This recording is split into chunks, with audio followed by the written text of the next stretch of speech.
যদি 2 মাসের জন্য লক্ষ্মী ভান্ডারটা বন্ধ করেন নন্দীগ্রামে, তাহলে আমি শিওর নন্দীগ্রামের মানুষ নিজেদের ভুলটা বুঝতে পারবেন। লক্ষ্মীর ভান্ডার তৃণমূল আমলের অন্যতম জনপ্রিয় প্রকল্প। বিজেপিকে ভোট দিলে সেই লক্ষ্মীর ভান্ডার বন্ধ করে দেওয়ার হুঁশিয়ারি দিলেন নন্দীগ্রামের বয়াল 2 নম্বর পঞ্চায়েতের তৃণমূল সদস্য। জানিয়ে জোর বিতর্ক শুরু হয়েছে। গত শুক্রবার তিনি সোশ্যাল মিডিয়ায় লেখেন, আপনাদের কথা মতো ময়না বিধানসভায় যেমন বন্ধ হয়েছে লক্ষ্মীর ভান্ডার, বিজেপিকে ভোট দিলে ঠিক তেমনটাই নন্দীগ্রামেও হবে।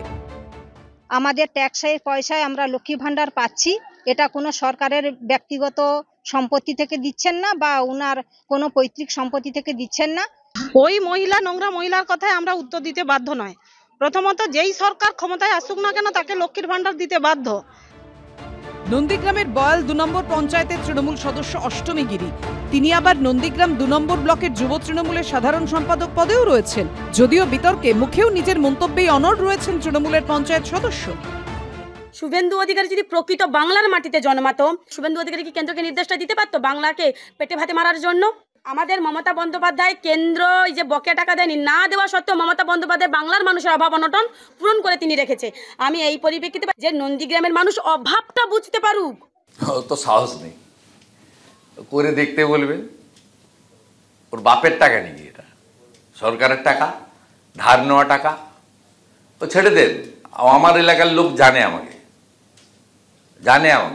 মানে আমাকে ওরা ওদের অভিভাবক, বন্ধু, আত্মীয় মনে করে। অতএব আমি ওটা বুঝে নেব, যা খুশি করতে দেব। তবে এই প্রথম নয়, এর আগে পূর্ব মেদিনীপুরের ময়নায় বিজেপি পরিচালিত 2 গ্রাম পঞ্চায়েতে রাজনৈতিক কারণে লক্ষ্মীর ভান্ডারের টাকা থেকে বঞ্চনার অভিযোগ ওঠে। আর এবার নন্দীগ্রামে সরাসরি শাসক নেত্রীর মুখেই সরকারি প্রকল্প বন্ধ করার হুঁশিয়ারি ঘিরে রাজনৈতিক তরজা চরমে উঠেছে।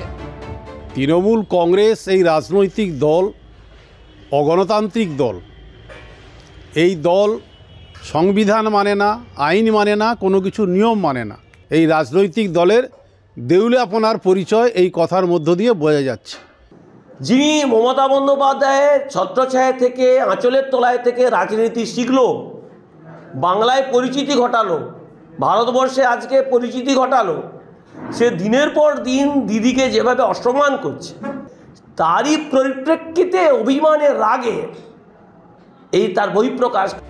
সব মিলিয়ে বিধানসভা নির্বাচনের কয়েক মাস আগে তৃণমূলের পঞ্চায়েত সদস্যের মন্তব্য ঘিরে সরগরম নন্দীগ্রামের রাজনীতি। বিক্রম চক্রবর্তীর রিপোর্ট, এবিপি আনন্দ, পূর্ব মেদিনীপুর। এবিপি আনন্দ, এগিয়ে থাকে, এগিয়ে রাখে।